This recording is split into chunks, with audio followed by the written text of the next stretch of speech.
Razmatrajući izvještaj o aktivnostima koje su nadležni subjekti preduzimali za vrijeme i poslije poplava, kao i nastalim štetama prouzrokovanih poplavama, još jedan put je potvrđeno da je krizni štab na čelu sa načelnikom opštine Milanom Miličevićem bio na visini zadatka, ali da se bez obzira na sve šteta nije mogla izbjeći, koju su nadležne komisije procijenile na 1.920.000 konvertibilnih maraka. Analizirajući informacije o izvršenju budžeta za prvi kvartal tekuće godine, naglašeno je da finansijska dubioza iz proteklog perioda još uvijek opterećuje budžet, te da uprkos povećanju budžetskih prihoda za 350.000 konvertibilnih maraka, poredeći isti period prošle godine, nije bilo dovoljno da se izmire sve tekuće obaveze. Tome je doprinjeo i neprimjeren odnos Vlade Republike Srpske i nadležnog ministarstva, jer nije bilo sluha za davanje saglasnosti za kreditno zaduženje opštine, iako po svim kriterijumima Teslić ostvaruje to pravo, tvrdi zamjenik načelnika ove opštine Milovan Stanković. Stoga je danas po treći put donesena odluka o kreditnom zaduženju opštine u visini od 1,2 miliona konvertibilnih maraka.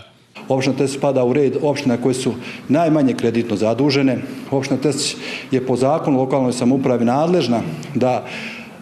kreira budžet, da donosi određene programe, da finansira te programe, nadležna između ostalog i da donosi odluku o kreditnom zaduženju. U ovom slučaju zaista, to je moja lična ocjena, a ocjena i mnogih, da postoji jedan diskriminatorski odnos nadležnog ministarstva prema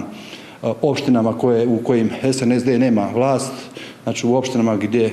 skupštinsku većinu čine neki drugi. Nedopustivo je da po istom zakonu Vlada Republike Srpske skoro svake sedmice donosi odluku o kreditnom zaduženju, a mi dobivamo obrazloženje da se recimo opština ne može zadužiti za podsticaje u poljoprivredi, za podsticaje u zapošljavanju. Na ovoj sjednici odbornici su usvojili nacrt odluke o seoskim vodovodima, koji će biti proslijeđen na javnu raspravu. Ocijenjeno je da je ova odluka ključna za stanovništvo u seoskim sredinama, jer ostvaruje princip ravnopravnosti svih građana, bilo da žive na selu ili u gradu. Želim poručiti našim građanima da u narednom periodu mogu očekivati poslove koji će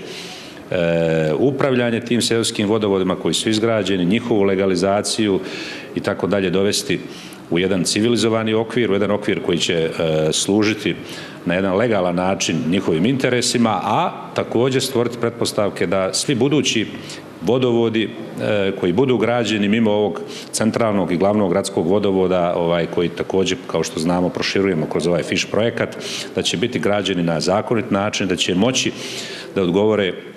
onoj svrsi zbog kojih se i grade. Danas je usvojeni nacrt odluke o utvrđivanju kriterijuma za određivanje puteva od lokalnog značaja, te niz odluka koje regulišu prostorno-plansku dokumentaciju. Prihvaćen je izvještaj o sprovedenim izborima u mjesnim zajednicama, a kroz informacije odbornici su upoznati o stanju zapošljavanja na području opštine, radu osnovnog suda i položaju mladih, kao i rezultatima primjene zakona o porezu na nepokretnosti, koji je okarakterisan vrlo lošim zakonskim rješenjem.